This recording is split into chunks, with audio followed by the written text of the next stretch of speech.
Dancing fool. Hello and welcome to Sci-trek, your sci-fi TV and movie channel. I am here this evening with my resident American. I'm pointing the wrong way. I'm here. Resident American. Jesus Lord, I'm going to take them out. Oh, sorry. I didn't mean to blow up. Oh, now I can't hear you. Oh, well. Oh, well. All right. And that was it, ladies and gentlemen. Thanks for joining us for the live stream. Ooh, that is bad. Let's just drop you out of there for a second.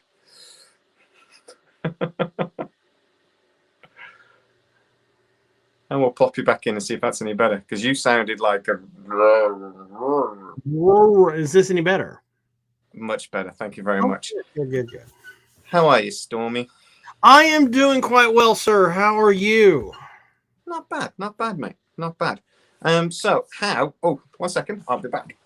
Are you going to go pee again? Are you going to lock the door behind you? I might have left the air conditioning on. So we don't need people listening to that.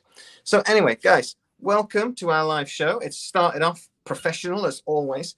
We're going to be doing this every couple of weeks, just chatting with you guys. You can get into the comments, tell us what you want to talk about, and we'll talk about what we want to talk about. Evening, Mikey and young Yoda with us as well. Young Yoda. Yoda. So get in the comments, tell us what you want to talk about. But I'm going to start today. Okay. Stormy. And tell you about that. I've actually got around to watching Boba Fett. It took me a little while to watch Boba Fett. It took me a little while to get into Boba Fett. Dear God, that show started slow. It did. It's like Mandalorian. I got through the first half a season, and then I was sort of like, I'm going to give up. And then I watched one more episode, and I was like, this is the best show ever. Oh my God, this is wonderful. It's so good. I feel like that with Boba Fett. As soon as Boba Fett stopped being in it, it actually got really good. You know, I'm not lying though, am I? I think that's some of the best two Star Wars series episodes I've ever seen. And he wasn't in it at all, except for the end of the last 6. But he didn't actually say anything in the end of the 6 He actually episodes. had a cameo. It was a cameo. Yeah. He just stood in the background, stood looking sick. And then, but I tell you what, mate, you were telling me that one of your friends, though, absolutely hated the show. And I forget hated why. it before. I mean, he had this romanticization of Boba Fett being a total badass, not the PTSD survivor of the digestive tract of Sarlacc, you know. And for me, I really love the show, but for different reasons that most people don't grok. And there was this whole culture of the Tusken Raiders that we just haven't seen before. You know, and the tribal aspects and the warrior aspects, and how this whole Dune Sea used to be their land when there was water on Tatooine.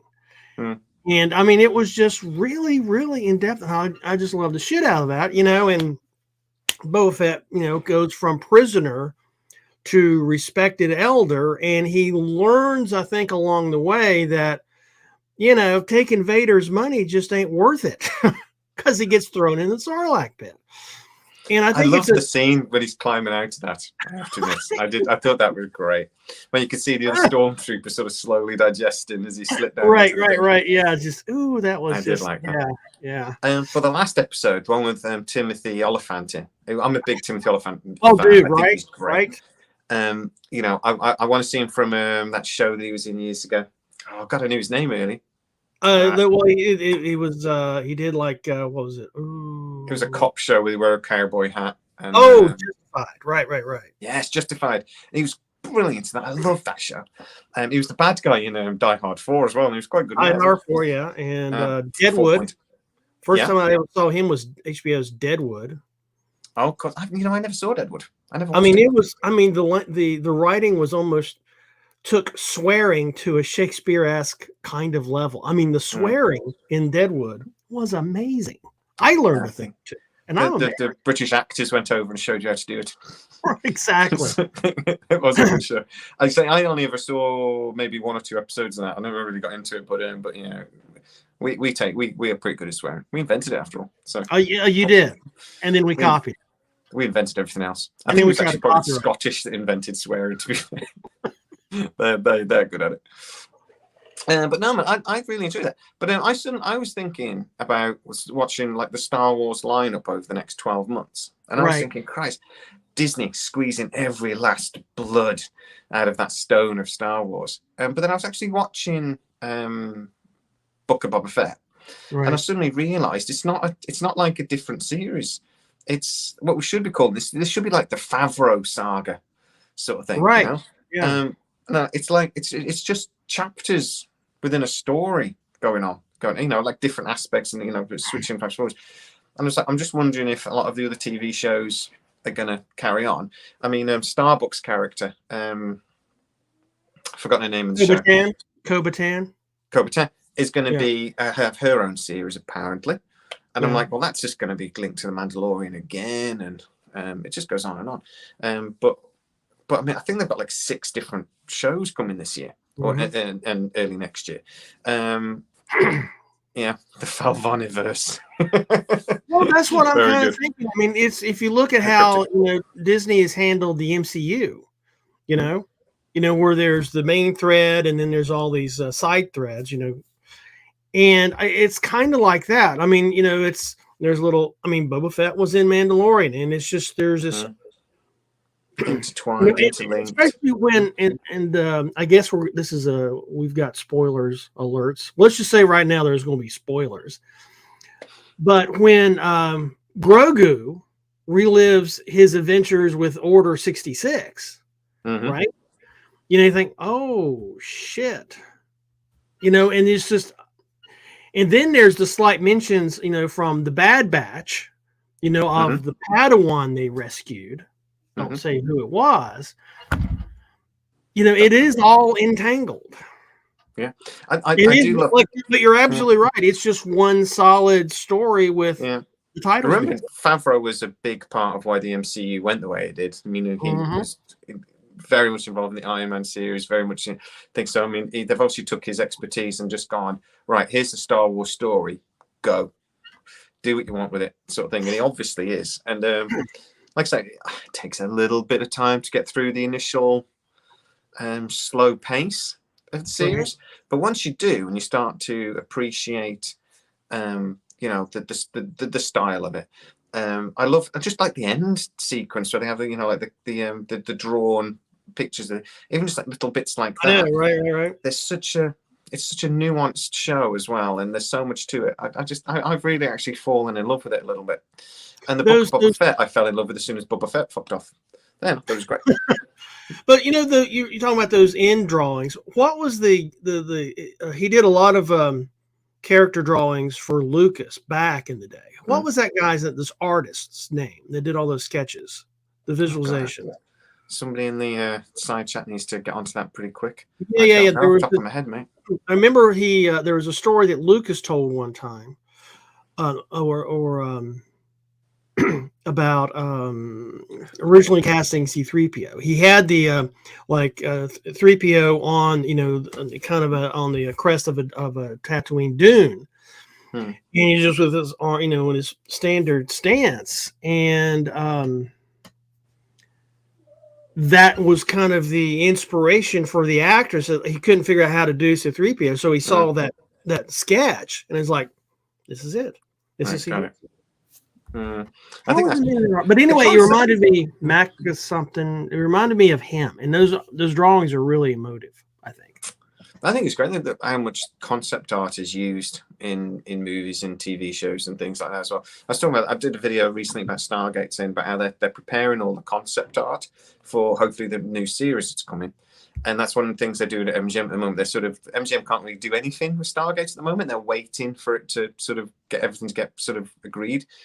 But one of the things they are doing is doing concept art. And I was so pumped by that. And so a couple of people come back and went, so? I'm like, no, you don't understand. This is the bit that decides the whole look of the show. When they do this concept art, it is so important for the rest of the show, sort of thing. This is when the decisions get made. So yeah, that's I think the concept artists are sort of one of those people in TV shows that are don't get enough credit, really. Ralph McQuarrie is the guy I'm thinking of. Oh, well done. Ralph I have no idea who that is. So you've got one on me there. Also, just enjoying a nice glass of wine this evening, by the way. I have no idea. It's the last of the Christmas wine. So cook. See, two old farts talking about whatever. One's with a kind of Coca-Cola, and one's a nice Sauvignon Blanc. So what else you been watching, Stormy, in these last couple of sunny weeks? Let's see. Discovery of Witches. That's going very well, I think. I think I'm up to episode 3 of the last series. Yeah. I finally finished off Star Trek Prodigy. We haven't got it in the UK. I haven't watched any. Oh my god! It's really good. I mean, you think it's a Nickelodeon show. It's like Bad Batch was going to be, for the younger audiences, and Bad Batch just turned out to be badass. And so did and Prodigy's just really good Star Trek. Lots of mystery and hologram Janeway. I love that. Is just excellent. Just excellent. I keep watching I watch one of the Star Trek channels anyway, and they do the ups and downs of each episode, and I watch every one, so I kind of know what's happened through the series. There's a big conspiracy theory at the moment. They think that the protostar might be actually what causes the burn in Discovery. So I'm like, oh, that's interesting. So I keep watching it, and I'm just like, I really want to see this show. So I'm gonna have to get a VPN and trick my my Netflix into think I'm your neighbor, and then I might be able to watch it. But it's on Netflix. I don't know what it's on, to be honest. I have to watch it on Paramount Plus here in the US. It's on nothing over here. It's on nothing. You just went very loud for a second, by the way, Stormy. I don't know. Oh, sorry. Did I get too close to the? I don't know. I just went very loud. How am I now? A little bit loud. Oh well. Okay. Mate, I love hearing your sultry tones, so don't worry. Well, thank you very much. But yeah, I mean, it is one of those shows, and I look the style of it and stuff, and I'm like, that's proper Star Trek. But then I see the advert or the little sneak peek of the Orville that's just come on, and I did add it to the channel. I linked it to the Facebook group. Oh, that's the New Horizons, is that right? Yeah. That looks really good. I mean, that is proper Star Trek. I feel really, really awkward loving that so much. Yeah. Well, we should, because it was like a joke, wasn't it, for so long? And I really think he's dialed the humor back a lot. You still get the odd, American dad joke and what have you, but he's dialed it back loads, considering like from the first series. And it's become a far more serious sci-fi show as it's gone on. And I love that. But I mean, it still has the odd little joke here and there, and little stoner joke and what have you. But this next series just looks really good. I was like, that's right. So Kurtzman needs to look at what he's doing with Star Trek at the moment, and then he needs to look at the Orville and go, oh, that's Star Trek. Oh, I got so confused. Because, I mean, we're looking at Strange New Worlds. I'm not excited about that show at all. They're talking about doing a Section 31 series, which would be brilliant. I'm quite looking forward to that. Michelle Yeoh, hello. Love her. I really want to see. Oh God, her character's name's got out of my head now. Giorgio. I want to see her in another show. She's fantastic. And then they're on now about doing Starfleet Academy, which I don't want to see at all. I think it's. Yeah, it's. I mean, it'd be fun, as long as it's not, dorm shenanigans. It will be, won't it? I mean, I don't want it to turn into. Ryan Reynolds movie. It's just. I think it's going to be Starfleet 90210. Genuinely, I think it's going to be a teen drama, and I don't want to watch Star Trek teen drama. I have enough teen drama having 12-year-old lads in my house. I don't need to see that. Speaking of the actresses, I can't believe like Ming Na Ya. When 59 years old. I know. Holy shit, what happened to me? I mean, I'm half her age nearly, and she looks like I did. I've never looked like that. It's like, yeah, well, I wouldn't. Still, She just looks like just old enough to drink. I remember years ago now, she was in 2.5 Men, and she was dating Charlie Sheen's character, right? But the whole thing about her was that she was a hot woman in her mid-40s. How long ago did that show get cancelled? The Charlie Sheen before winning bit happened. She is insanely gorgeous. I mean, she's done the whole Agents of S.H.I.E.L.D. since then. Yeah. But she's 59 years old. I saw a story going, fans are shocked and understand how old she actually is. And I'm like, she's got to be in the 50s. And I looked it up, and even I was sort of going, Christ, I knew she was old. I didn't know she was 59. Wasn't she also Stargate Universe? Yes, she was. She was a politician in Stargate Universe. Ambassador. She didn't have a very big part in that, though. She's very backgroundy in that. Yeah. She didn't have a big part in that. But I'd forgotten she was in that, to be fair. But yeah, she was. She's done some great stuff over the years. But I think this is her best character. I love her in this. Yeah. Shand is a really good character. Yeah. The way she bounces off Boba Fett. You see how we circle back around to Boba Fett now? It's like we did on purpose. Right. So, and we were talking about Oliphant earlier, but the scene with him and Cad Bane, God, that was good. Oliphant he brought that Matt Dillon kind of American West vibe to it. I mean, I don't know if you've watched a lot of Gunsmoke. My grandparents did, which means I did. And I don't know how much you guys have been infused with the mythology of the American West, but man, obviously, but yeah. I mean, I have literal cowboys living near me, and he really did a good job of that whole, frontier, my town, kind of that. And Oliphant's just a fucking good actor. I mean, I love watching his performances. He sold the fear, though, didn't he? When he saw Bane coming, and he was sort of straight away, everybody get inside. This isn't right. Get inside. Indoors. Don't argue. And then he's there that idiot sheriff, the deputies there going, I'm going to kill this guy. And Tim Goss was going, you get indoors. No, I thought it was great. I saw there was a meme today on and it's I shot the sheriff, and then it's a picture of Bane next to him goes I shot the sheriff. Goes, then it's back to the thing going, but I didn't shoot the deputy, and then it's back to Bane and just because you didn't shoot the deputy, did you? Yeah, I did.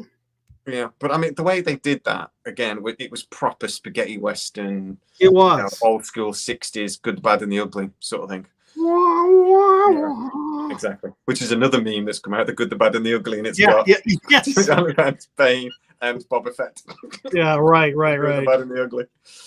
But yeah, no, I loved the way they did that, because it was, again, it's that thing of the different genres, and there's always been a Western sort of vibe in Star Wars. There always has been that spaghetti Western type of feel, and that just it boiled it down for me. The other thing I liked in those 2 episodes, though, is the Mandalorian's new ship. Right. I just thought that was great. That starfighter.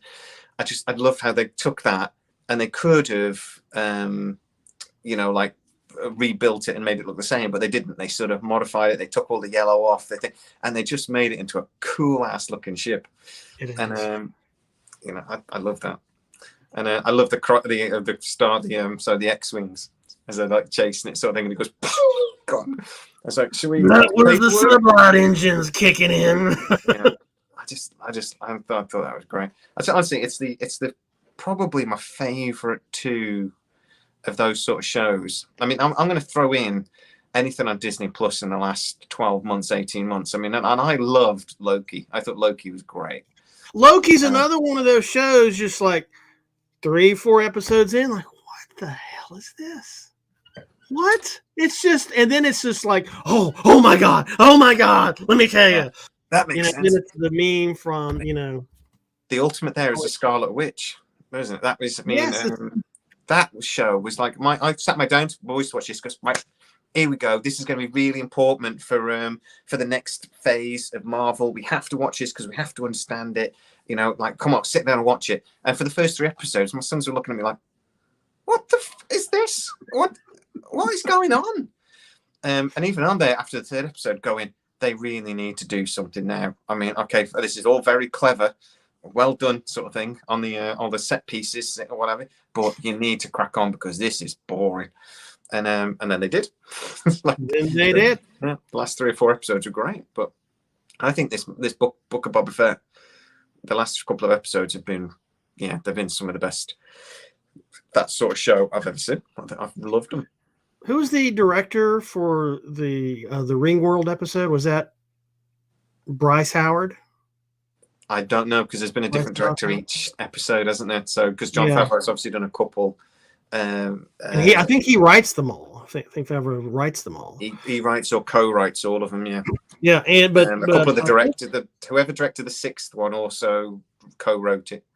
I noticed, but I didn't catch his name. But yeah, so it's also a collaborative effort, a little bit. But I love that was in on a Ringworld. I've always liked that as a concept. Everyone said, "Oh, they copied it off Halo." Well, there was this book from 1970 that was called Ringworld by Larry Niven that, skunked them all. And if you haven't read Ringworld or the following books, I suggest that you do because it's very, very good. You can't really say you're a sci-fi fan and not have read them, to be honest. I'm just saying. Amazon are supposedly in early production of making a Ringworld series.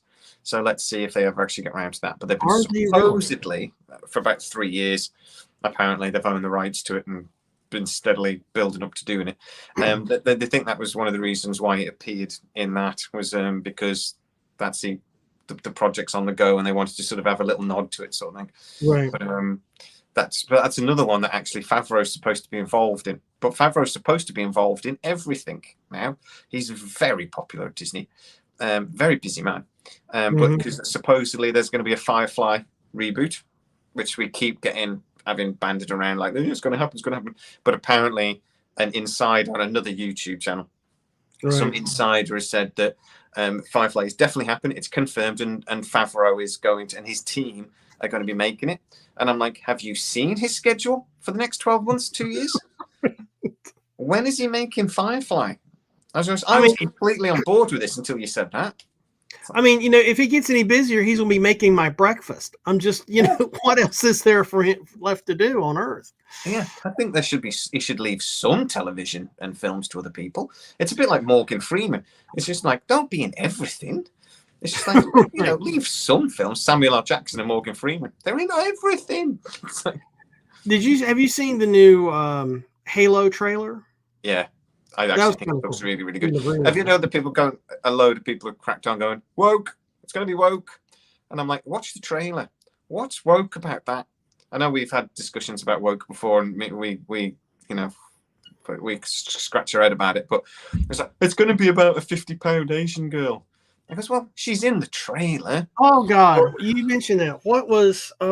There was a fan series. It was based on a bunch of people playing Dungeons and Dragons. Then they worked at a company called The Game, I think it was. Didn't see, but it sounds awesome. Anyway, so they have these master sergeants walking around at this one game show. And they're trying to do something and trying to get attention to something or another. And anyway, so the Master Chiefs, all the cosplayers for the Master Chiefs, they're going to go text everybody on some sort of app to get everybody to come to this one event. So they pop their gloves off and they both have long nails and fingernail polish on. So that's kind of what we've done. I'm sorry. What was the name of that? Let's see. I don't know, but you Google it while I talk. But I'll Google it. I love the advert for Halo. I know somebody said, "Oh, so it's going to be about a woman. It's going to be about one of the Master Chiefs. One of the other ones are women." Because it was always a team. There was always more than just the Master Chief. But I mean, I don't know what people are so stressed about because it's from the trailer. It seems very much that the Master Chief is front and center. It's going to be very much about how the Master Chief becomes sort of more than just the mindless soldier that he was. and the action and the way they've set it up looks stunning. So I mean, I'm never a big. I've never been a big gamer. I never have been. I've got too much going on. I'm too much in my life to play games particularly. But I always played COD if I was going to play, a shoot 'em up. I never really played Halo. Right. But I've played it with my kids a couple of times, and so I kind of know a bit about it. But even I'm looking at it going, well, they look to me like they've done a really thoughtful, but actually like fans of the game sort of rendition of the show. Because I mean, the Master Chief looks the same, the ships kind of look the same, Cortana looks the same. It's almost like an extension of the games, which I think is great. Right. Have you found it? Okay, so I did the Googling. It is with Felicia Day and our wonderful Will Wheaton, and it's called The Guild. I'm going to have to Google that later because I love everything with Will. Guild. Love Will Wheaton, hate Wesley, but love Will Wheaton.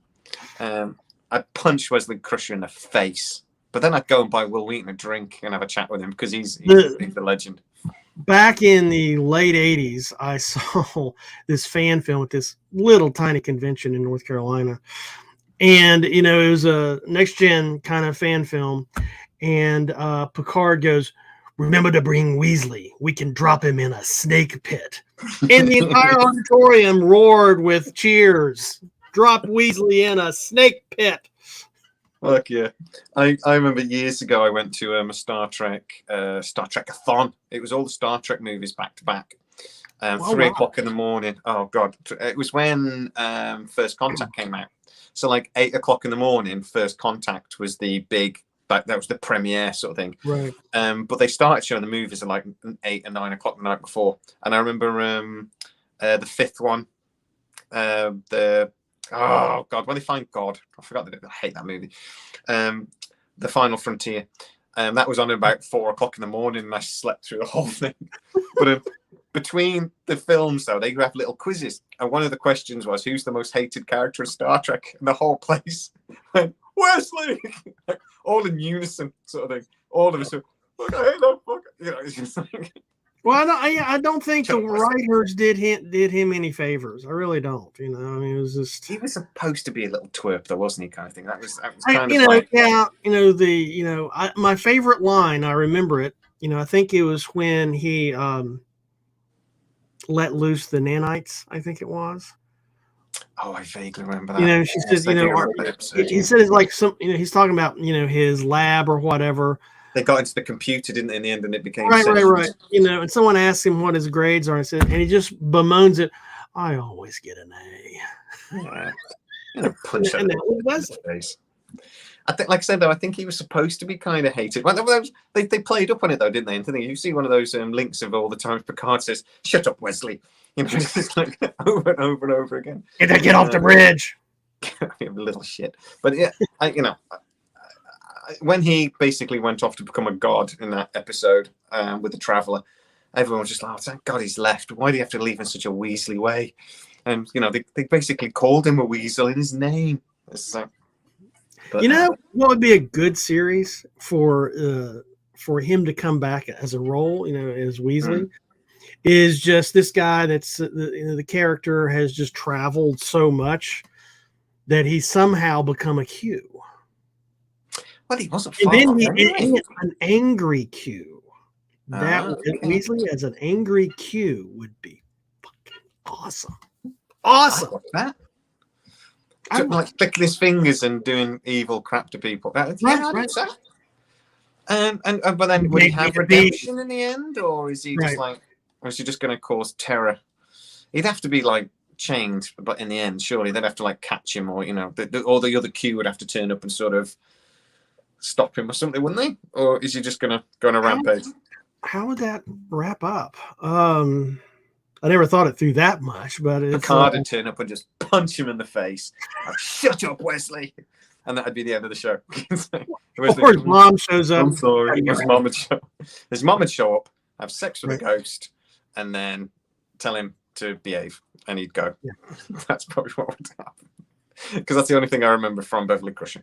That's the kind of lamp you don't want to rub. Very saucy. You're right. She did though. So She did. more than once. And then told down a toilet back. But no, that'd be. I don't know if I'd want to see Wesley in a show again. But I do wonder whether he might reappear for Picard. It doesn't look like he's gunning. But everyone else has turned up. So could Wesley turn up in Picard?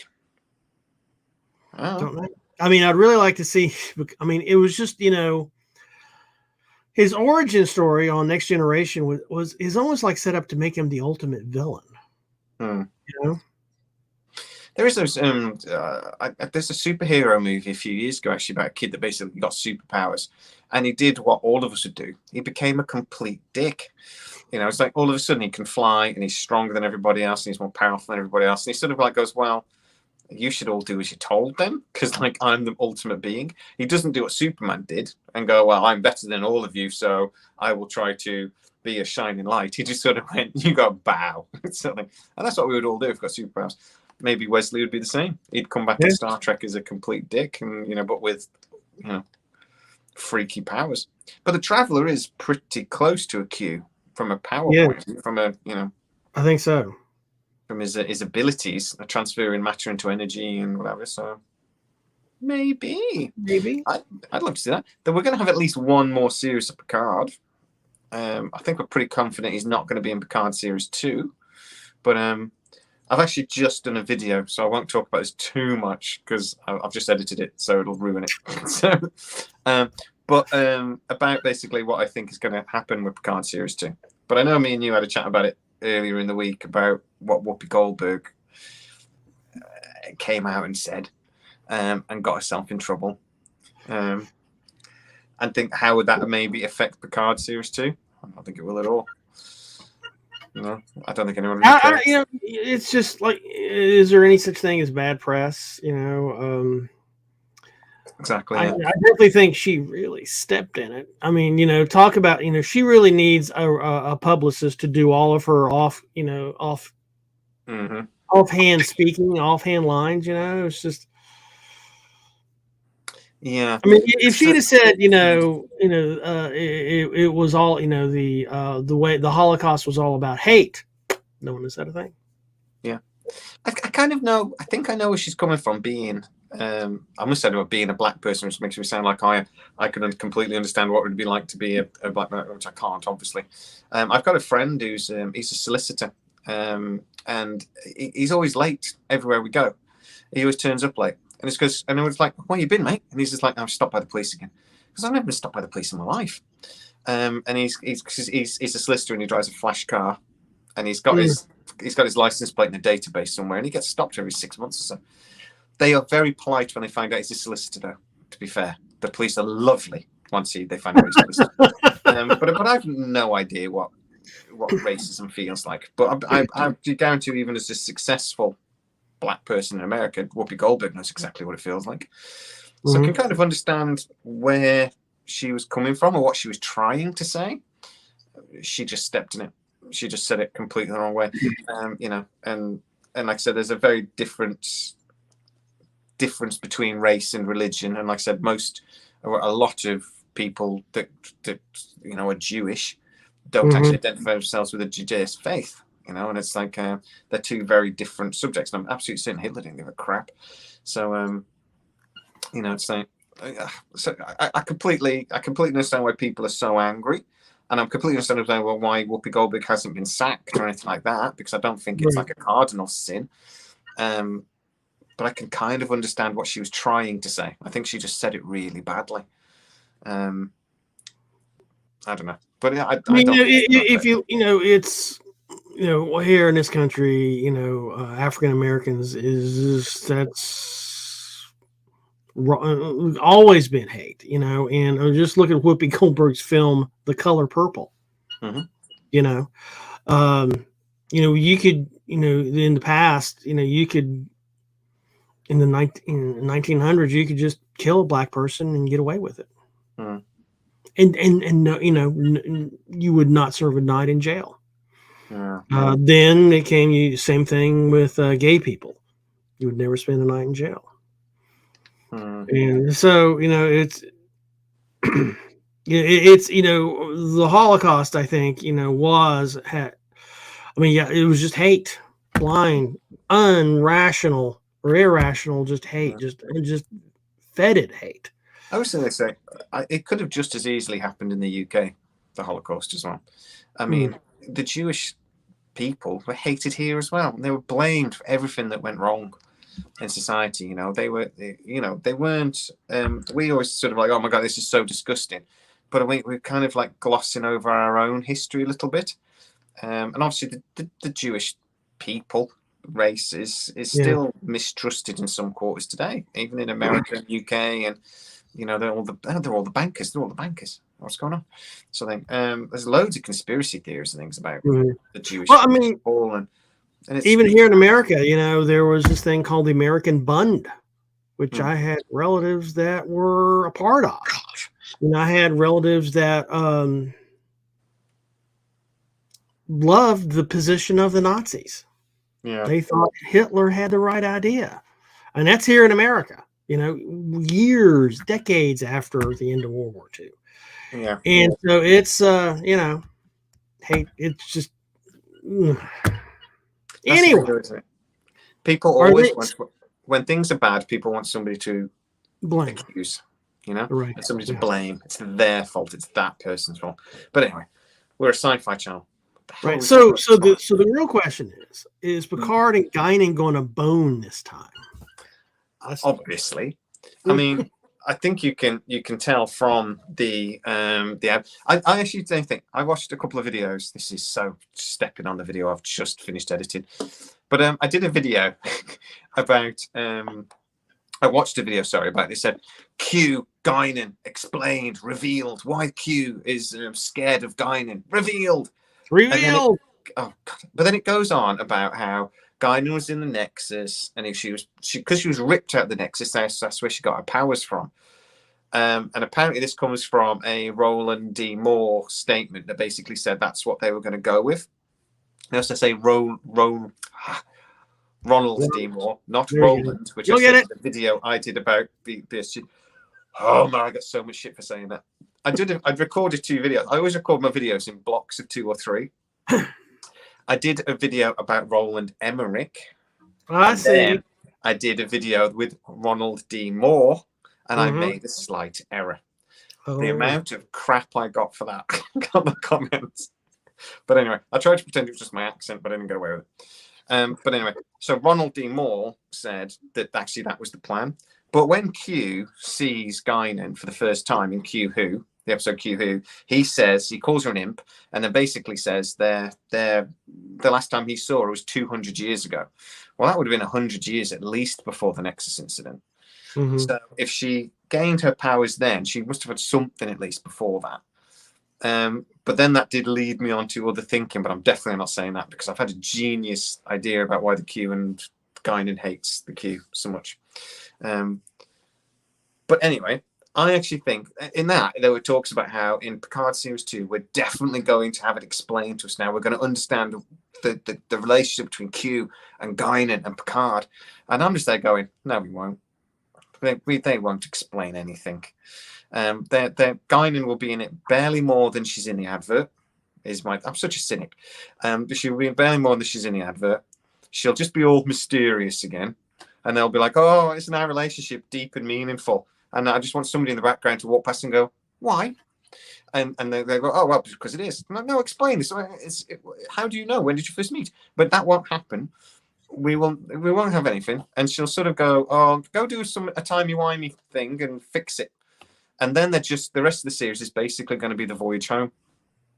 That's how I think Picard Series 2 is going to go. I may as well delete the video I've just finished editing and that's basically that next video in a nutshell. I'm looking up Goldberg's IMDb. I didn't know they were going to do another Sister Act. That's interesting. Yes, Sister Act 3. I'm going to go see her live doing the Sister Act later in the year, which I'm looking forward to. But yes, Sister Act 3. There's a Legally Blonde 3 coming as well, mate. I know you're more excited about that, to be honest. That's one of the only projects that didn't get cancelled when the MGM sale went through. They're like, oh, now we really have to make this movie. We have to. Do you? Greasy Witherspoon, do you? But yeah, I don't think I think this is all going to help Picard Series 2. It needs a bit I of think advertisement. I mean, no one will remember it by the time Picard season 2 premieres. I mean, it's like, there'll be something else that'll capture we won't care. everyone's attention. It'll be some other bullshit. Do you actually think then that Picard Series 2 has got a chance of actually being any good this time? Well, it's like every time that the franchise goes back in time, those are really good episodes, for one, Amok Time, which was really early on in the Star Trek mythology. When Star Trek Voyager, when DS9 goes back to San Francisco for the Bell riots, I think it was called. That was a really good episode. When Star Trek Voyager goes back in time to meet space aliens that assume the identity of Nazis, working with the Nazis, and is more or less the Nazis took over San Francisco. Not to say that was a good episode because it wasn't. That was I kind of like. I kind of like. No, actually, no, I'm mixing it up. No, Enterprise went back in time, and they were space aliens pretending to be Nazis. It was the Doomsday double episode. End of Series 3, start of Series 4. Oh, right. Oh, yeah. Oh, yeah. I kind of forgot about that. The bad guy in that, to be fair, was wicked. It had a really good, the main sort of Nazi alien. Right. And I can almost see part of the Temporal Cold War. Was that the whole? That was part of the Temple. That was how the Temporal Cold War ended. I just think that the writers were there watching the Discovery Channel going, people really like Nazis. And they quite like aliens. If we could stick sharks into this episode somehow, we'd be on a winner. That's, but and then maybe that's why the bad guys looked the way they did. They were trying to make them look a bit like sharks, maybe. I don't know. Right. But just like aliens and Nazis, come on. But actually, it was a pretty good double episode on the whole. It's just alien Nazis. Come on, a bit silly. But no, fair enough. I worry when Star Trek go back in time because I just think that's an opportunity to go, let's step on canon. And I'm not a purist when it comes to canon. Stuff gets changed all the time and things happen, but don't peel over it. And I just think modern Star Trek just sort of like thinks of canon as something it's just a slight irritation to their storytelling plans. And I'm a bit worried about it. But at the end of the day, The Voyage Home is probably the best Star Trek of the original movies, other than Undiscovered Country, which is my favourite, but for different reasons. But The Voyage Home is a classic Star Trek. And if you're going to sort of copy a movie or be inspired by one of them, at least make it one of the good ones. So I have high hopes, since it's, historically time travel really works well in the Star Trek universe. Fingers crossed. The one DS9 where they went back in the Trouble with Troubles episode, that's one of the greatest. That was also a good one. Yeah. That's a fantastic Star Trek. And when they bring up the Klingons and they're looking at Worf, and they're looking at the Klingons, they're looking at Worf, and then Worf just goes, "We don't talk about it." So that's one of the things they keep talking about. They're going to explain in Discovery, isn't it? Actually, that they're going to change again. Yeah. They're going to do another little joke about it. And I'm like, I haven't watched any Discovery this season. Watched none of it. We've got it on a network over here. They pulled it off Netflix. Netflix really late in the day. Yeah. In the UK, in Europe, and the whole world. They put it on some channel called Peacock. But even though it's a streaming channel, so it's on Amazon, so you can watch it, but it's all live. So it's like a TV show, like a TV channel, like an old school TV channel, but it's streamed. But the thing is, I can't record off it. So I either have to watch it when it's on, which is my snooker night, or I don't watch it. So I haven't watched it. Peacock is owned by NBC here in America, which is owned by General Electric, I think it is. And the reason for the name is the NBC Peacock, the old school logo. Oh, of course. Little colored feathers, that's where they got that. So it's essentially for us in America, it's streamed NBC content. Yeah, they're really trying to push it over here at the moment. Yeah, but one of the next big shows is going to be Strange New Worlds. I think might be on there. Picard's going to be on Amazon again, but I think Strange New Worlds might be on there. There's some other show as well that's going to be on there the day after it's live in America, which I forget what it was now. And as soon as I saw it was Peacock, I was like, oh bugger! I'm going to have to actually watch it when it's on. It's such a nuisance. So all of our Star Trek stuff is on Paramount Plus, which is different from Paramount, the Paramount streaming app, which is just Paramount on cable. And you have to have cable to get the Paramount app, but not true for the Paramount Plus app. Right. Well, we're getting that in Europe in the summer, we think. So that would be a bit like Disney Plus. Though it took forever to come over here. Yeah. It's like we're not. This isn't the 1980s when a DVD would come out in America and we'd get it about 6 months later.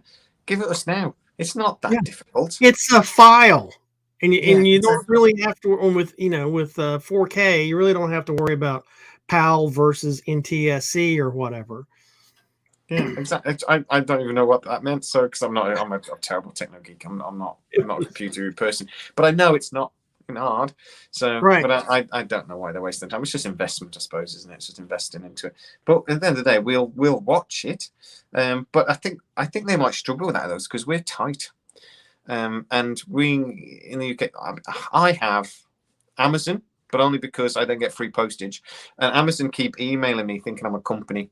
I buy all my crap on Amazon now. I live in a small town and we haven't really got like a proper high street. So if I want something, I basically either have to drive an hour to the big town or I have to buy an Amazon. And I'm very lazy. So Amazon think I'm a business. I spend so much money on them. The postman, I'm on first name basis with my postman. His name's Joshua. He's very nice.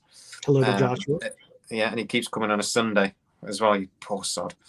So I've got Amazon because of that. I've got Netflix because it comes free with my Sky subscription. And I've got Disney Plus because all the good stuff's on Disney Plus. I'm not. Well, my wife won't let me buy anything else. Let's see. I've got something called Curiosity, which is by the guys that started the Discovery Channel before the Discovery Channel went bad. And it's like $1 a month. It's just so ridiculously cheap, or 50 cents a month. I mean, it's just so I just bought, buy it like $6 for a year or something. Then I get Hulu. We hear a lot about Hulu over here. Yeah, we haven't got it, but we hear about it. It came with my phone service. I order so much from Amazon that it's just comes with my Amazon stuff. I do pay for Netflix, and I pay for Disney Plus, and I pay for Paramount Plus. Those are the three I pay for. Plus the Curiosity Stream, which is. I think my wife, we're just going to get Paramount Plus all of a sudden. My wife will be like, how much is it? I'm like, it's free. Don't look at the bank statement. It's free.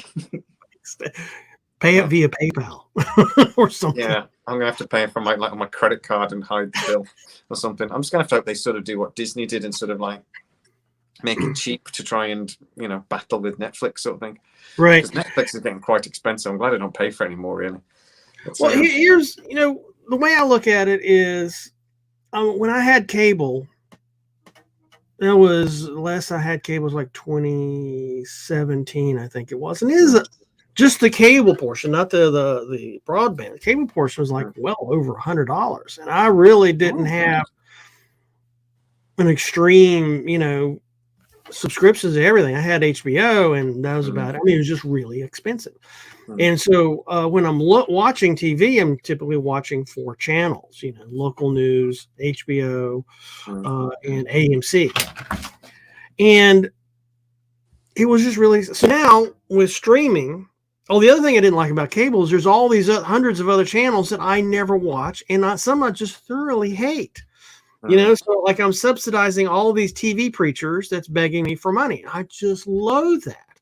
I don't want it, can't get rid of it, but I am heftily paying for it.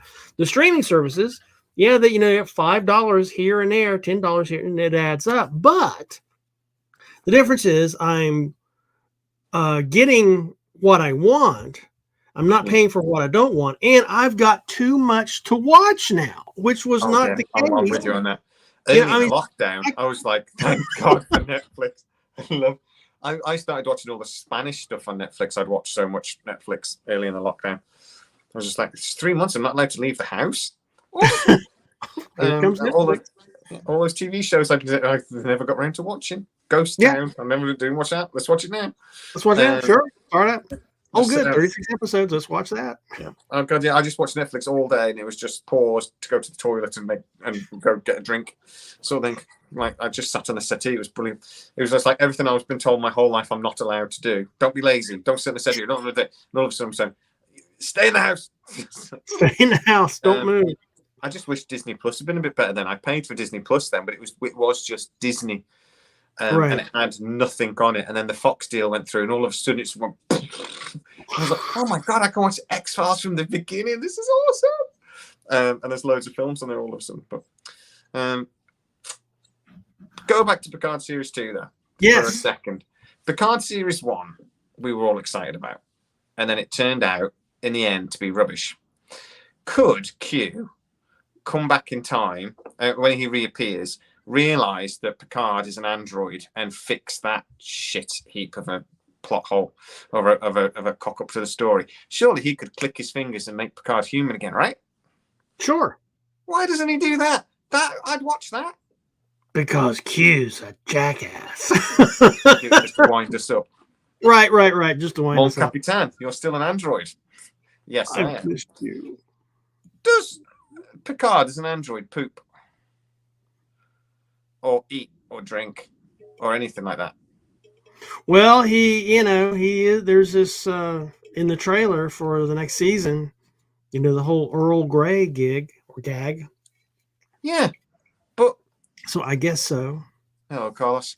Couldn't Data could also. Could he poop? He could drink and he could eat, and he was fully functional. So, So yeah, maybe. So that is a good point actually. Guinan senses him walk in and goes, "I'm going to need some Earl Grey hat," sort of thing. Piping hat. Sorry, that's my American accent. You're proud. How did she do that? Because he's an android. Well, I was thinking about that, and when Next Generation, when they go back in time to San Francisco and they find Data's head underneath with Mark Twain, it was, she seemed to detect him as like, as a person, I thought. She didn't seem to like, well, he's a bag of bolts. And she treated him like a sentient being. Remember, or am I just misremembering? Yeah, no, I think I know what you mean. She treated him like a son almost. I thought she tried to be like a mother figure, but she did to everybody, I suppose.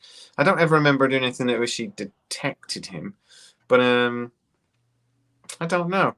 She wasn't really in the one with Law and that, was she? Though we didn't really see her in those episodes. I don't think.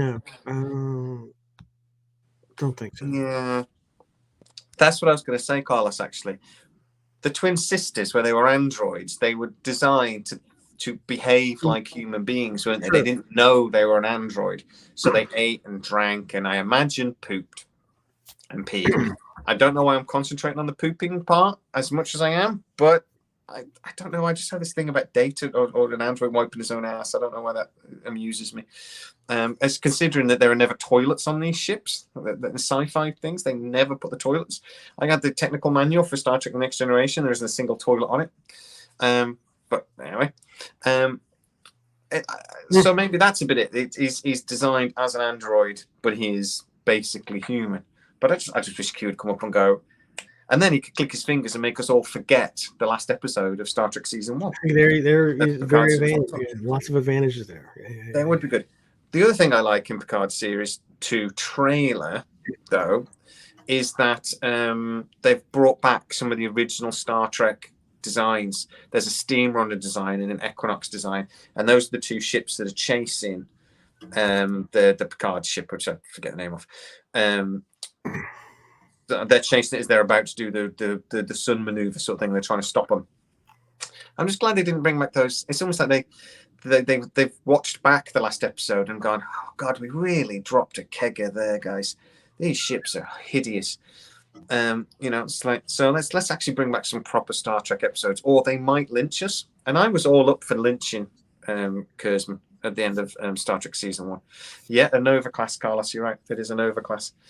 It was the Equinox is a Nova class, isn't it? I think. So, I mean, do you think they're actually listening? Do you think this might be a bit better? I think so. I mean, they.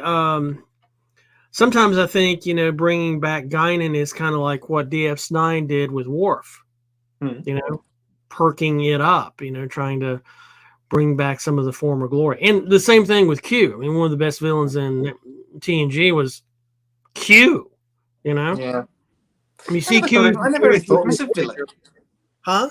I never really thought of him as a villain. I know Q doesn't think of himself as a villain. He's a trickster. He's he's a cheeky little chappy. I have a theory though about the Q might not be as good, but I'm not saying a word because I'm not ruining another one videos that I haven't put up yet. Damn it. But there is going to be another video about the Q coming up. Please watch it. My Star Trek videos never do very well. And please watch them. Anyway. Well, speaking about androids and pooping, you may know more about this topic than I do. You probably do. Why would you think I know about pooping more than? Well, so is there going to be another season of Westworld? I don't know, actually. I think it's been cancelled. Has it been cancelled? Because I thought the 3rd season was really the best. The last thing I heard was that it was definitely on hiatus anyway. It was on pause. The 2nd series didn't do very well, did it? It kind of it kind of bombed. I think they lost a few fans with that. And to be honest, we've not had the 3rd season in the UK, so I've not seen it. So, but the last thing I heard, it was on hiatus. It was on break. Okay. So, I mean, a lot of things went on break. Some never came back because of COVID. Here's one I don't know why it came back, and this is it's the HBO show again. Androids Raised by Wolves. I've never seen it. I can't. I mean, it started out really good. And then the last episode was just so either transcendental or I didn't get my LSD blots in the mail to watch that episode it was just, what the hell is going on? And then it really goes that way, doesn't it? Yeah, and it's just, okay, that's got to be it's done. Seasons 2 started this month on HBO. We haven't got that in the UK. We haven't got a proper HBO channel over here though. It's basically if Sky Atlantic, which is the big satellite channel of it, we never really had cable as such. We got Virgin Media, which did the cable. Most of ours, the satellite was the big provider, sort of like of Sky channels. So we've got Sky. If it doesn't go on Sky Atlantic, from a HBO point of view, we don't really get it. So can you get because I only watch it on the streaming app, which is HBO Max, I think. We don't get it. Don't get it. We haven't got HBO Max. Okay, so it's a crazy show. It really starts out great, and then I'm somewhere around 2/3 of the way through the season, it was like, what? What? And I don't know. Maybe other people viewers will have grokked it. I grok a lot of shit. I just could not get through this. It was just. Carlos has answered your question for you, mate. It has been renewed for season 4, but there's no release date, so it was on a bit of a break. But it's like you said, there's a lot of TV shows that have been on a break. Even though when COVID's come back, it's just a massive backlog of projects, and so many things have been put on pause, or like you said, just not come back at all. We're talking about the Expanse at the moment. They've because Expanse is a bit of a funny one. The TV show's owned by the production company, Aeon or Atom or something like that. I forget what they're called, Alcon, something like that. So they own the production, they own the rights to it, but Amazon basically bought 3 series. Mm-hmm. Then they basically, Amazon have said, well, we don't want to buy anymore. So they've just said, well, okay, well, we're not cancelling it. Amazon have said basically it's cancelled, we're not having another one. But actually, the production company are going, well, we've still got sort of 3 series we could make. So they're umming and ahhing about it. Apparently, Amazon were thinking about doing a trilogy of movies and thinking about buying a trilogy of movies. And they actually storyboarded it all out. I did a video on this a couple of weeks ago, storyboarded it all out. But I'm hearing now from the people I know that get around in these circles that maybe Amazon have looked at the numbers and thinking it's not worth it. That the cost is too much. But technically, the production company still own this and still want to make the last 3 series. If somebody picks it up, like HBO Max or Netflix even, because Expanse was actually on Netflix originally in the UK. I think it was on the Sci-Fi network in the States. It's been all over. Yeah, it started with Sci-Fi, and then I think it was then to Netflix. Then it got ported to Amazon. So yeah, it's I think it was on. Yeah, we've had it. I think it was the first 2 or 3 series were on Netflix over here, and then the last 3 series have all been on Amazon, because obviously Netflix cancelled it. But then there's rumours that it might bounce back to Netflix now. Right. But I'm going to have to do another video on that now, because I've been told that since.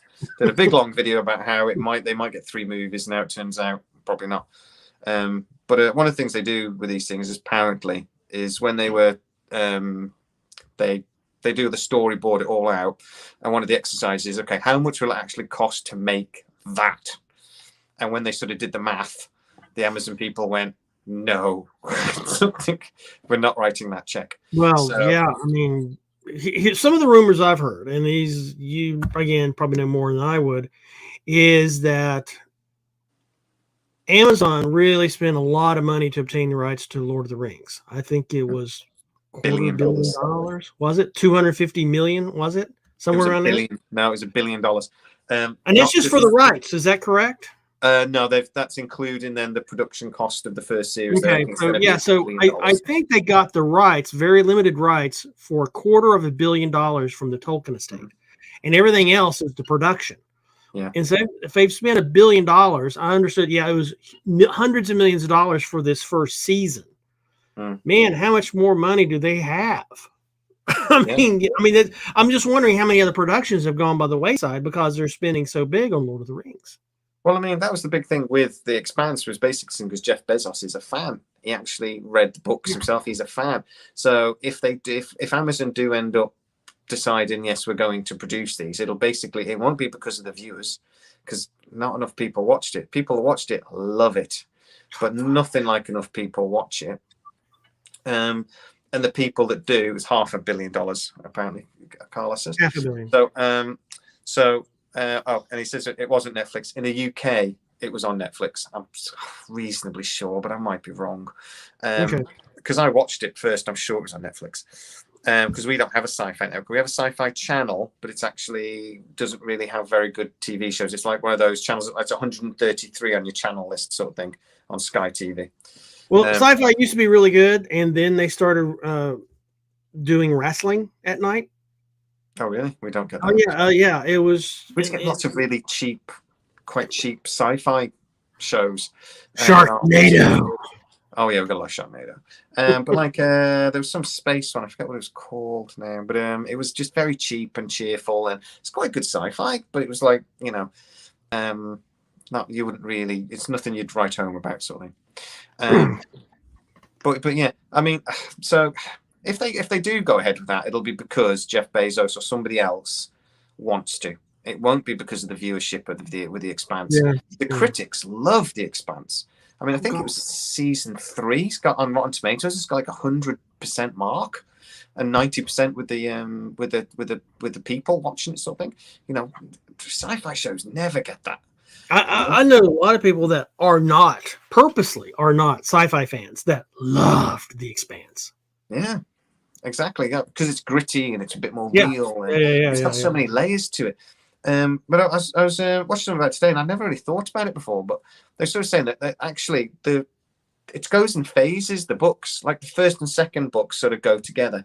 You got the first book, and then the second book kind of explains what happened in the first book, and then the third and the fourth ones go together, and the fifth season, and then definitely the sixth season. But they're all sort of like slightly different genres. Like the second season's more like almost like a horror book or a horror story sort of thing, and then the third one's like a haunted house story, which I loved. I never thought about it till then, so somebody described it like that, and I was sort of like, yeah, it kind of was.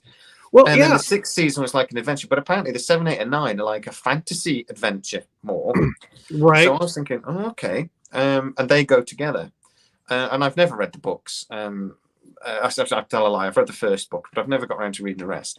But I'm like, that sounds like that would have kind of worked in maybe a movie trilogy sort of thing, which is what apparently Amazon were thinking about doing. The other good thing about the trilogy idea is between book 6 and book 7 is a gap of like 40, 50 years. I think it's 30 years, but yeah. Is it 30 years? Yeah. And so it's makes it difficult. But then they did purposely introduce characters in the 6th season that aren't really important in the 6th book at all, but they are very important in 7, 8, and 9. So that's a big thing with people. Well, why did they bother doing that? And it's basically because I'm sure it's got Alcon or something like that. The production company that actually owns the rights want to make it. They're hoping to make it in one guise or another. 2 or 3 of the actors have come out and said that they think fans are going to be very excited about what happens in the next few months. They've just got to get a customer. Alcon just needs to keep saying Alcon like that's the company. It might not be, but the company that owns the rights, they just need to get somebody to buy it. And a lot of people are saying HBO Max, but could be. I mean, it wouldn't be the first time that HBO picked up something like that and ran with it. I think they'd have to do it in a different way though, because I think because a couple of the seasons are on Amazon, a couple of them are on somewhere else, and a couple of them are, you know what I mean? It's so split up. So I think the only way they would do it is if they could make it different. But I think the easy way to make it different is by making a trilogy of films, or even a trilogy of it, because there's a lot to go through if you're going to make that into one movie. But you could make a trilogy for one book and a trilogy and you know what I mean? You could, or series length mini series or something. It's like if you need to do something to separate it from maybe the first 6 series. Do you know what I mean? And you call it the Expanse something to sort of separate it. But I think the Expanse. New Horizons. The Orville New Horizons. I can't wait for the Orville. But yeah, I think they could easily do it. It's just whether they will or not. But I think we'll find out in the next few months by the sounds of it. I think we'll find out that Amazon don't want to. I think that's going to be the next big story, that Amazon aren't interested. But we'll see. We'll see. They saved it once before. Maybe they can save it again. Fingers crossed. But it's just a thing. They won't want to make it because it's not a reboot of something else, so they won't want to do it. It's just like it's like everything at the moment has got to be a reboot or a remake or a imagining of something else, or nobody in Hollywood seems to want to make it. Here's something. This is a little bit of Star Trek in here. Way back in the previous century, there was a show called Time Tunnel. I remember Time Tunnel. You remember Time? Well, my God, bless your heart. So anyway, Time Tunnel was, I loved it, and I would love to see that show come back. And so I got to see it again. I found it on Tubi or some sort of free streaming service. I can't remember. And I was really bothered. One of the actors, I could not place him. I mean, the voice was kind of the same, and some of the mannerisms were the same. And then it hit me. The guy that played Newman, the Dr. Newman on Time Tunnel, was the same guy that played Vic Fontaine in Deep Space Nine. And mind blowing. Yes! Can you believe it? I can, because you told me. But I was just like, oh my God. It's just...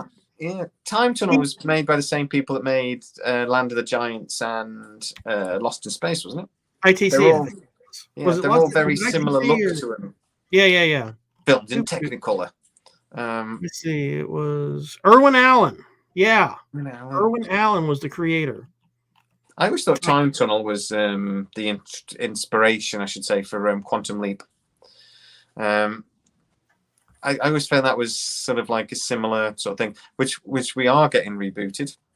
And Scott Bakula is apparently definitely not going to be in it, not even the opening episode. I'm being told. So, which people are very upset by. So everyone, that's another one people are jumping up going, it's going to be woke. Like, will you calm down until they make it? Ziggy is going to be some sort of alt-binary, something another from, I don't know, giraffe DNA and a supercomputer. I don't know. I just wish people would calm down before that show actually gets made. Don't jump up and down. I want to see a movie about woke AI. That's what I want to see. Woke AI.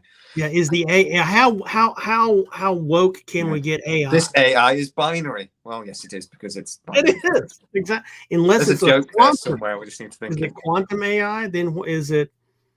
It's Quantum Leap, so it's got to be right. See, yeah. But I think it'll be a shame actually if Scott Bakula doesn't appear for at least one episode, because I think it'd be a nice way, because him and Dean Stockwell were really good friends. They really, Stockwell. And I think it'd be a nice way to sort of like tip a hat to Dean Stockwell. But also it could make sense that the plot idea was bouncing around was that it's going to be his daughter that is now works for the Quantum Leap company. I don't know. But she works there and she's trying to figure out how to get her dad home. And she figures out a way, but the only way to do it is to basically replace him. So he gets it. She gets her dad home, and then there's the end of the episode is going to be basically her stuck in the leap. And I thought that's a nice way of doing that. That could work. Yeah, that would work. I saw something about Quantum Leap appear on my Twitter feed this last week. It was something about Quantum Leap was really a spin-off of the original Battlestar Galactica. Oh, have you really? seen it? How does that work? I read the article, and I think the article is one of those, clickbait something or another just to get, because it made no sense. It's made by the same people, isn't that? I was going to say Hank Lazario. Oh, what's his name?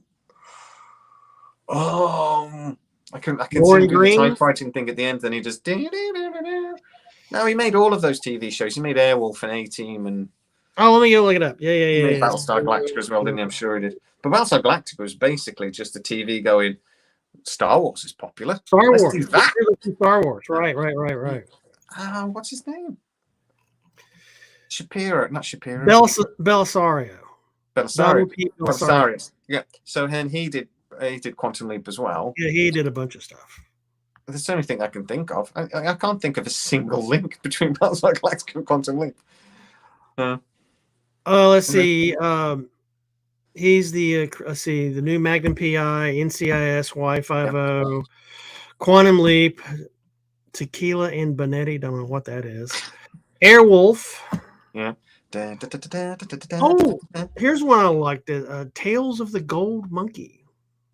No, that one's. Remember that? It was like it was like a kind of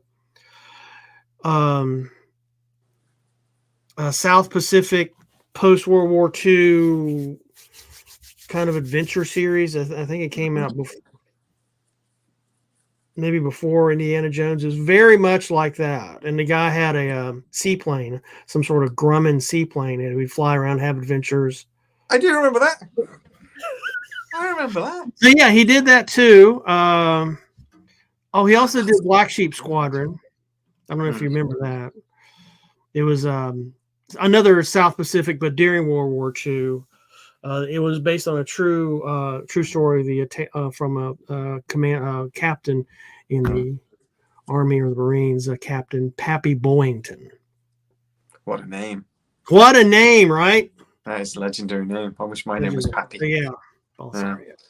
I'll tell you what, we're going to come to an end in a minute, but yeah, we are sure. Carlos has just had a thing. I say we're going to come to an end until we start talking about something else, and then the wife will bang on the door going, "You've said half eight." Just tell a story. Enough of the sex difference, right? somebody, I know this isn't going to be aimed at you now, Carlos, but somebody actually left a comment today on a post I put up, and it was about Buck Rogers. And they said, it'll be Betty Rogers. And I went, oh, well, why would they do that? And they won't call it Betty, for the love of God. But anyway, I understand the joke. But then they did say that it would be, I've just had enough of all the sex. They keep pushing sex down our throats. And I was just like, have you seen Buck Rogers? Everybody was in spandex, and the villain was in a bikini for most of the series. Yeah. Well, it's not like sex sells. Sex has always sold, and in sci-fi, particularly, if I say, the second Star Wars movie, Return of the Jedi, what's the most famous scene in that movie? And it's not going to be that, oh well, there was the TIE fighter scene, or it's going to be Princess Leia in a gold bikini. It's iconic. It's like, sex sells, don't it? And I mean, I know a lot of modern stuff. I do think in sci-fi and all TV now, they get a lot more past the censors than they used to. Mm-hmm. TV shows had to be a lot cleverer to get stuff past the censors. I remember watching something about, I think it was about The Simpsons, and they were saying, how do you get all the, we get these quite grown-up jokes, and it's because the censors don't understand them. They just think we're a kid's cartoon, so they're not really watching. So as long as we don't specifically say the word, we can get a lot past them. So then we know. But they had to be really clever about it. And a lot of old sci-fi shows, they're quite sexual and they're quite dirty, and they're but they were clever about it. They were subtle. Barbarella comes to mind. Barbarella was basically a softcore porn movie. Right. Exactly. I know you're saying here too, and they told the story, but it was very sexualized. And like I say, it was a big part of the thing. So there was no reason for that villain to be in a bikini, but she was, because it was sexy, that didn't drive the story on at all. She was supposed to be this powerful, like, colonel or general or something, but she was in a bikini for like 2 series. There's no reason for it. They still do that. What I'm saying is, I think a lot of the stuff that some people get, I have had debates with people about this work, and some people have really they've really thought it through, and they're based at the end of the day, and they've got a good point. A lot of stuff is going on at the moment is politicized, and it's not in a good thing. And the gender stuff and things, I think you have to be really careful about, because you're really in danger of sounding like a bigot if you haven't thought your argument through. Some people really have. They've really thought their argument through, and I can't fault them for it. Other people just go, well, I don't like transgender stuff, so I don't want it on my TV screens. And I'm like, well, that's not really the point. Right.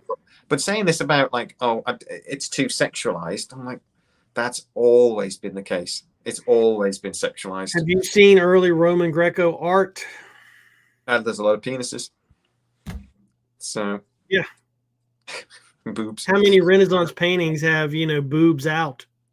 Yep, exactly. Yeah. We men like boobs. You can't really argue with that. I personally love them. So what are you gonna do? But yeah, I mean, I just thought that was an odd argument for him to say, because get all this sex stuff off my screen. I'm like, I think you need to watch more TV. It's always been the way, isn't it? It's like in all of storytelling, it's always been that way. Oh, yeah, I think so. Just to answer Ian's question there, no. The Doctor Who is in a bit of a low ebb at the moment. Its popularity is pretty low.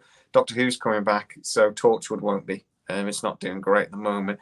Things like Blake 7 and anything Jerry Anderson, like Thunderbirds, is actually already been rebooted. There's a series of Thunderbirds on at the moment. Other stuff like that, they tried a few years ago, and they were very expensive to make, and they just bombed. So they didn't go anywhere. So, but not that I'm aware of anyway. Nothing like that is being rebooted. We don't really have a vibrant science fiction making industry at the moment in the UK, other than Doctor Who, because it's really expensive to make, and a lot of our TV channels can't do it. Even though a lot of the sci-fi shows that you love and watch are actually filmed and made here. Pinewood Studios is one of the most successful studios in the country, in the world, really. We have skills and stuff here. If you watch a Marvel movie, the chances are a lot of it was filmed here in the UK. And there's a lot of the special effects and stuff are done here. So on that topic, I went to Dragon Con in Atlanta several years ago, and I met the guy that makes a lot of the props for Doctor Who. And he's what's his name? It's he has a company that sells licensed replicas, Rubber Toe Productions or something like that. Oh, okay. Anyway, brilliant guy. And the funniest thing, the thing I remember most about the conversation is he kept having to make or repair the Sonics for Doctor the number, was it the 13th? Matt Smith. He said, "Yeah, Matt Smith, man, he could fuck up a rubber ball." Yeah, he's always throwing around and the Sonic's broken. He'd have to rush out to some sort of windswept plateau and glue something. And he says he was just really rough on props, but yeah, I remember seeing a thing about the guy that created Doctor Who. I apologize, I don't know his name. I'm not a big Whovian, but the guy that hated the bug-eyed monsters from like 1950s movies and things. He hated them, and then so he created the Daleks.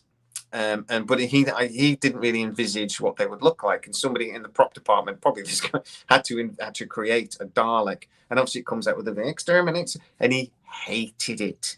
He said it was the ultimate bug-eyed monster until he saw it on screen, and then he just fell in love with it. But we very, very nearly didn't get the Daleks. He kicked off. He hated it. Wow. And then it turned out to be one of the most awesome stare-challenged bad guys in history until they started flying.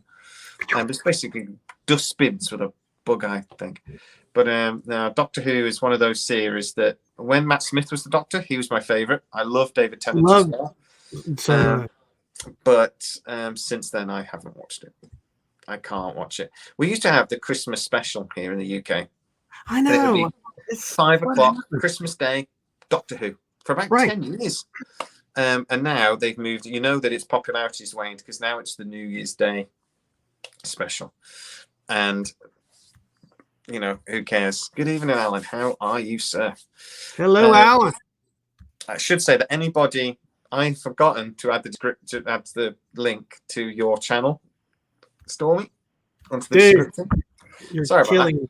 I'll add it later. I will also put it on the community page, guys. So please go and have a look, and please go and subscribe to Stormy.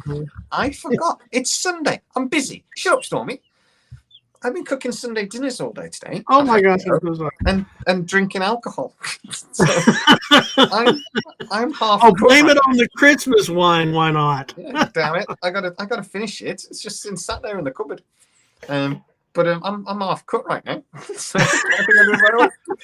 and for anybody that remembers our very, very first, was it very first live show or our second live show, where we had with our friend of the channel, Spencer, who got very drunk and then fell asleep. It's the greatest moment. I wish I'm going to clip it and put it on because, obviously the channel has just exploded since then. And thank you, everyone who subscribes to my channel, you're legends. But obviously nobody really watched that video because it was very, very early on. It was only like the second or third thing we ever did. I need to clip it and put it back on there because just watch this, Spencer, go. And just, clip, just edit it, just his face, just his part of the screen, and just. And obviously, he decided to come dressed as a Dax, as a thing. Marked all over his head. He'd drawn the Trill markings over his face, but he'd done it in permanent mark with a Sharpie, man. I still just dig. We're going to go to the big Star Trek convention here in the UK, in London. I'm really hoping Mikey and Spencer are going to come anyway in October, and so we're going to get dressed up. And if he doesn't come as a Trill with permanent marker tattooed on his head, then there is no God. So, we spent that whole video just taking the piss out of him, and his head smashed. He got so sensible, and he was from brilliant arguments. We were talking about Star Wars and Star Trek, and which is better, and comparing the two and things. And he had some really things. And then he just started like a pissed person in the. Yeah, he was definitely channeling something from the center of the universe, man. And then a switch went off or something, and and then he just, and then there's gone. We're getting more questions coming. The Flash Gordon reboot is getting into a bit of a legal quagmire because there's a bit of a problem with the Flash Gordon reboot. I'm just going to take a question in that nobody can quite decide who owns it. So one company say they own it, and this is being made by a production company that's owned by George Clooney. And they want to make a TV series based more like what the original comic book was. But the family of the guy that wrote it says, we own it, you can't do it. But the character of Flash Gordon's like over 100 years old. So it gets into a bit of a thing, like it's a bit like Sherlock Holmes, you know, like people can make Sherlock Holmes movies and they don't have to play the Arthur Conan Doyle estate loads of royalties because it's sort of in the public domain. So Flash Gordon sits in a bit of a thing like that. Right. In the original comic book, he was never actually called Flash Gordon in the original novella. Sorry. Right. So the family say we own the novella, which is he wasn't called Flash Gordon. I'm doing this from memory now, so you'll have to excuse me if I got this wrong. But then in the comic book, they went they changed the name, and this other company owned the comic book. So you've got one company that owns the novella and one company that owns the comic book, both saying we own Flash Gordon, and it's got into a bit of a legal quagmire. So the company, both are actually creating a series, or in early stages of development, one's creating a movie, one's creating a series. The people that own the novella, the family, have basically sent George Clooney a letter saying, do not make that series, a cease and desist letter. And yeah, it's going to get very, very messy. Wow. But I'm more interested in who owns the Queen music, because if they don't have somebody go, Flash, he's a girl, then it's not Flash Gordon, and then you think. And also, Brian Blessed is like 90 years old. And don't get me wrong, he could still outrun me, and he could still climb up Everest faster than I can. If you don't know anything about Brian Blessed, he once climbed Everest. That's why I said that. But I don't want to see that man in hot pants, which we basically got for the series. He's a 90-year-old man. So, and could you honestly, nobody else could play that character in a million years. Every other character anybody could play, but Brian Blessed, come on, he's the legend. So, yeah. I don't think we're going to be getting a Flash Gordon series anytime soon, even without COVID. Yeah, I think that's going to be. It's. I think what would be a good series is whenever on Voyager they'd go to the holodeck and they'd have the Doctor. What was it? What was the black and white holodeck recreation? What was it? Do you know, it was like this black and white with the holodeck itself was in black and white, and the whole thing was like Buck Rogers. I forget the villain's name. Voyager, you mean? Yeah, it was Voyager, it was Sci-trek Voyager. Yes, I'm so sorry. Yes. So yeah, but that was very Flash Gordon, wasn't it? But it was like the original Flash Gordon series. So it was like with this rocket ship and the spiky hat and things. Yeah. I don't think it was supposed to be Flash Gordon, but didn't they create a different? It's a completely different name. Dr. Zooton or something, I forget. I do know what you mean, though. Yeah, but it was very 1950s. Yeah. Very the rocket boy going past on some string. Right. Janeway was Queen of the Spiders. Yes. Was it? Yes, I vaguely remember that as well. Queen Arachnia, Queen of the Spiders, or something. Yeah. That is just Proton. That was it. It was like Captain Proton. Captain Proton. Yes. Thank you, Ian. Ian wins the day. Well, I'd like to see a series like that. Another sci-fi series I'd like to see is something based off of Red Mars. Oh, yeah, okay. Kim Stanley Robinson, the Mars series, Red Mars, Blue Mars, Green Mars. That would be, to me, that was kind of the level that you'd see from The Expanse, that kind of a little bit in the future, not too far-fetched, it's not in the year 3000 or whatever after the burn. It was just, I thought that would, I loved that series. And I'd loved it. That'd make a great episodic show. It really would. I think so. I wish they were bringing, because obviously they're supposed to be bringing back the $6 million man, which I did a video on a couple of weeks ago as well. The $6 billion man. I wish they would come back as a series. They tried to bring back the $6 billion woman, basically. And it was actually Zoe something. It's a British actress. And it was okay. but it got cancelled after like by 6 episodes. Mm. But it was all right. I think the problem was it was they picked an actress nobody knew. So in Britain we were like, oh, Zoe's on a TV show in America. In America they went, who the hell is this chick? And nobody cared. Yeah, nobody cares. But I wish they'd make that into a TV series, because I think nowadays our relationship with technology is so confusing. We're slowly becoming the Borg, and it's happening. And actually, I think a series like the $6 Million Man, done like the original series, it became a Donald P. Belisario TV show eventually. Right. Halfway through the thing, and it lost its grittiness. But a gritty TV show. Unwilling spy and all that sort of thing in our political landscape we have today, but mainly the relationship he has with the technology. He tried to commit suicide initially because he couldn't cope with what had happened to him.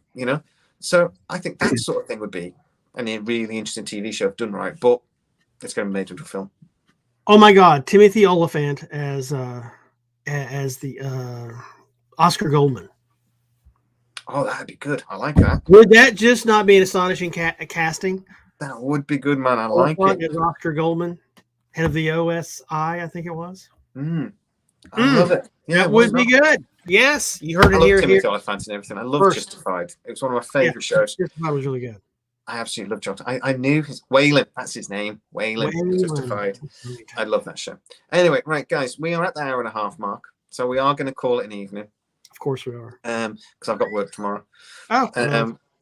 I still have a full-time job, and I still do this channel. I generally don't know how I do it sometimes. I sometimes put videos out, and I think I haven't put like stuff in the background and like pictures and videos and things. And I was thinking, I don't have time in my life. Somebody moaned at me about not doing it. Oh, you could do a bit more. Because do you want a video or do you not want a video? Because I've just worked a 9-hour day and I don't give a shit. But no, I don't. I love doing it. It's something I really love doing. But yeah. So I promised the wife it'd be off by half 8. Yeah. I picked up a teaching gig, man, and hours are limited to fuck around with YouTube videos. I mean, they just are. Yeah. I mean, usually I go way out in the desert and discover something. Like I've got one I've been working on forever, the lichen of Mojave Desert. Ooh, who wants to see, a half hour of lichen? One day. So one day I'll get my lichen video done. I am going to America in a couple of years. Me and my pal are going to hike the Rockies. But I might just end up dropping in near you somewhere, mate, because I would love, you're going to have to show me some of these Mojave caves. I would love to go on a field trip. You I think you'd like them. Yeah, and I just want to give you a big bear hug. Oh, you're so cousin sweet. From another continent. My hard rocking amigo. I wasn't going to say that anyway. I was going to go somewhere else with that conversation. Then that's lost me. I've lost my train of thought. It might be the alcohol that's done it. It could be the alcohol because your glass is empty, so therefore you must refill it. I need to go get more. Yep. Thank you so much, Stormy. And have a lovely day, mate. Because I know it's only lunchtime there, you lucky sod. It's 9 o'clock here nearly. See you in 2 weeks. Is that correct? We are going to be doing this every fortnight. And it's just going to be 2 old farts. 2 old farts. He said it. Old fart. Hello. Old fart. Mine's slightly more aged than his. Yeah. I'm old fart. Hello. Hello. And we haven't mentioned our bad knees or our bad backs once. Oh, I'll bitch about my back. You're this welcome. week, especially. I have absolutely no problem complaining about it. It won't stop raining here, and my hip is killing me. So I know when the rain's coming. That's when I realised I'm old. When I actually went, I think it's going to rain. And somebody went, why? Because my hip hurts. How old are you? But I meant it. I said it with absolutely no humour or irony. But the first time you bend over and then you stand up and go, who made that noise? And you realise it was you. Go, oh man! The other night I turned over in bed and and twisted a little bit, and my spine sounded like bubble wrap cracking from like right on down. That's it felt glorious, but it felt weird too. But it sounded like bubble wrap. My insurance policies are very low, which has never been that. So there are advantages for being old.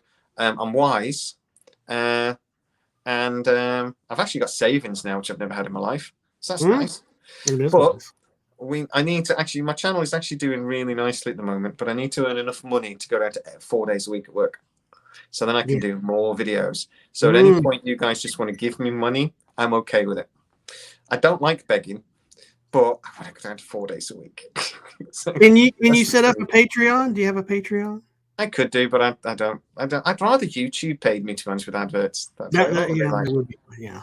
But you can join the channel and give me money, and 4 lovely people have done, which I think they're great. Thank you so much for that. All 4 of them. To be honest, honestly though, it feels a bit silly. I do this as a hobby. I do it because I love doing it. So for people to actually give me their money feels a bit like, well, no, YouTube give me their money. That they can advertise on my channel, and I'm fine with that, and I can earn my pennies from that. It's like a nice little bit of money every month. It's not a lot, but it's a bit. But I'd have to earn quite a lot to actually go down 4 days a week, and the wife would make me, like, she wouldn't be like, okay, you've earned £500 this month. Does that mean you can go down to 4 days a week? Does it? I'd be like, no, wife. Yeah, and my tax man, the American tax man, takes 30%. You're welcome. American. I don't want to fund your military complex. Yeah, 30% of my pennies. That makes a difference. Well, we got to buy all this tea to throw back into the harbor from someplace. Oh man, I'm going to leave you with this. We just swapped tax revenuers. I mean, we went from the British system to the American system, and it's just nothing changed. Yeah. The flag I'm leave you with this, and then I know. Yeah. You just give your money to a president instead of our queen. That's all that changed. I'm going to leave you with this though, right? Because I had a video, and in the UK, a TV series is just a TV series. So I know, like Star Trek, TV series, and then there are 7 seasons. Right? We don't really say that in this country. We just call them all series. Right? Series, yeah. A series is anything that's a series, like 1, 2, 3, 4, 5. It's a series. That's what we say. So I've said in a few videos, it's a series. I had a comment. Bloody British accent. For some reason, he blames my accent, which I didn't understand. But he says, bloody British accent. It's a series. A season is the 22 episodes. A series is the whole damn thing. He actually then called me several names. So I just put aluminium. Argument over, because you can't even say the language you invented and then call me a bunch of names. So aluminium. I got a better response. You just next time say, "Oh, we use the metric system." I will do that next time. I just couldn't believe it. It was the bit that he's, if he's having a go at somebody for being pedantic, saying, no, I think it's a bit, it's a series. Does it really matter? But he's going to go, don't begin the argument by going, you and your stupid accent. What's my accent got to do with me using the wrong word? So I wanted to tear it apart, but then I thought, no, I can't be asked. But I do get some crazy. Yeah, and I don't even know why the Americans dropped the extra I out of aluminium. Yeah. There's a song by Biffy Clyro, right? It goes, I pronounce it aluminium. I'm going to sing now, sorry. I pronounce it aluminium because there's an I next to the U and M. Now write it down slowly and say it back. But then it goes on about sleeping with your cousin. it goes wildly left. Well, that's memorable, all right. Yeah. It's on about spelling and then just goes into sleeping with your sister. It's like, whoa. Right. Okay. Scottish people. Everything has to go back to Shakespeare with you people. Yeah. It's our one success. Leave us alone. Okay, fine. Hey, you just be grateful we let your company, your country be born. Hello, we invented you. So 50% of my views come from America. I love America. New York is the greatest city on earth. Please don't unsubscribe. Well, I mean, you just had, let's be correct. You had a hand in it for the 13 colonies, and then there was the Louisiana Purchase, and then there was some French, and then there was, of course, the Spanish, and let's not forget the big chunk of Mexico we got with the Mexican War. Hell, we took about more than 40% of their country and called them 10 new states, including Texas. And of course, then there was the Tsar of Russia when we just stole Alaska, and then we just went to Hawaii and stole that from the Hawaiians. So yeah, you were just the first of a long list of empires that we screwed with. Yeah. Why? And then became an empire all on your own. That's right. So, Sure. there you Right. go. America. America. Love you guys. Sure. Right. Until 2 weeks, if I still weeks. have a channel, because we've sworn a lot on this video as well on YouTube. And we haven't said the C word though, so that's the most important thing. Like spring, summer, how's that imperial?